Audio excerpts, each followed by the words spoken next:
Reporting live from the intersection of viral fame and industry pressure, we are looking at the evolution of a man who was once told he wasn't enough to stand on his own. In 2012, a 17-year-old Jonathan Antoine walked onto a stage that was designed to chew him up and spit him out. We all remember the stinging critique from the judges' panel, a suggestion that he should abandon his partner, Charlotte, to pursue solo stardom.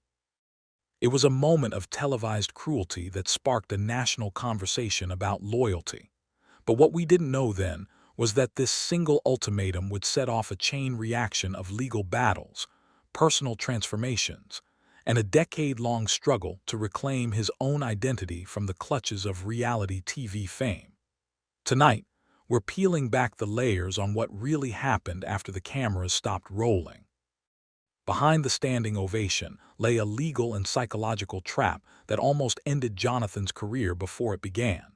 The headlines in 2012 focused on the miracle voice, but the investigative reality was much darker. Industry insiders have since pointed to the immense pressure placed on the duo to conform to a specific commercial brand. When Jonathan refused to dump Charlotte, he wasn't just being a good friend. He was challenging the very foundation of the star-maker machine. This defiance came with a price. Reports suggest that the subsequent contract negotiations were some of the most intense in the show's history. While they eventually signed a massive deal with Sony, the tension between Jonathan's artistic integrity and the label's commercial vision created an immediate rift. Many fans wondered why the duo didn't win the competition despite being the favorites. However, rumors have long circulated that the script of the show shifted once Jonathan proved he wouldn't be a puppet for the producers. This early friction served as a precursor for his eventual departure from the mainstream pop opera world. He was being groomed to be the next Pavarotti-like, but Jonathan's internal compass was pointing toward something far more complex and less marketable. The conflict wasn't just about who stood on stage with him. It was about who owned his voice. This period was marked by a grueling schedule that many close to him say led to his first major burnout, a term we use here to describe a total mental and physical collapse that the public was never supposed to see. As he struggled with the weight of expectation, the cracks in the duo's partnership began to show, fueled by a media cycle that constantly compared the two, often at Charlotte's expense. It was a recipe for a fallout that would eventually dominate the tabloids. The 2014 separation wasn't just a career move, it was a calculated escape from a partnership that had become a gilded cage. By 2014, the Jonathan and Charlotte brand was worth millions, making their sudden split a shock to the global fanbase. From a reporter's perspective, the official amicable split narrative rarely tells the whole story. Investigations into their final months as a duo reveal a widening gap in their creative trajectories. While Charlotte was leaning into musical theater, Jonathan was retreating into a more solitary, experimental space. The rumors of a falling out were dismissed by their PR teams, but the reality was that the friendship seen on TV had been strained by the pressures of constant touring and the Cowell ultimatums that never truly went away. Sources close to the production noted that the two were often traveling in separate vehicles toward the end. When they finally announced their solo careers, it was framed as a natural evolution, but financial records from that era suggest a complex decoupling of assets and rights that took months to finalize. This wasn't just two kids growing up, it was a corporate divorce. For Jonathan, this was the first time he was truly exposed to the industry without a buffer. He had to prove he was more than just the guy who stayed loyal. The transition was rocky, with early solo projects receiving mixed reviews from critics who missed the harmony of the duo. However, Jonathan was finally able to explore the shadow side of his vocal range, diving into darker, more operatic themes that his previous label had deemed uncommercial.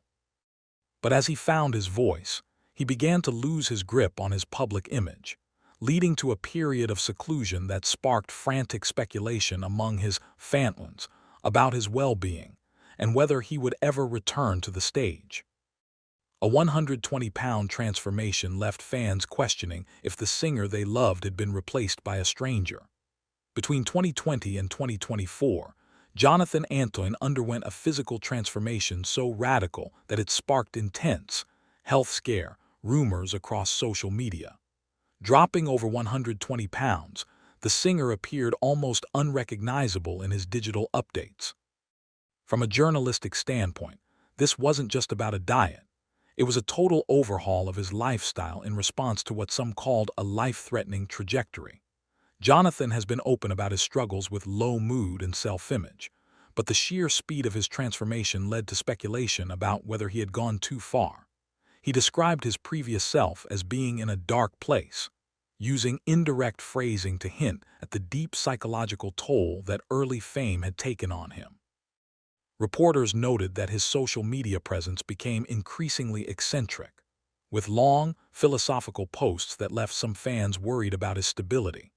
However, Jonathan countered this narrative by framing his weight loss as an act of rebellion against the industry that had once mocked his appearance. He was no longer the cuddly tenor the BBC and ITV audiences expected. He was becoming a lean, focused artist with a penchant for high fashion and avant-garde visuals.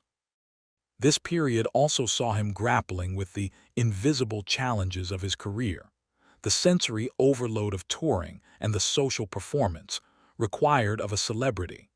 It was during this time that he began to hint at a fundamental difference in how his brain processed the world, a mystery that wouldn't be solved until his landmark announcement in early 2026. The physical change was merely the outer shell of a much deeper, internal restructuring that was about to change his career forever.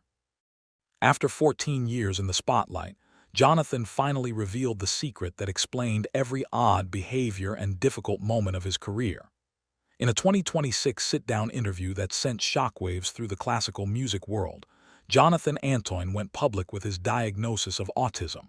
For years, the media had labeled him difficult, eccentric, or reclusive, but this revelation reframed his entire 14-year career.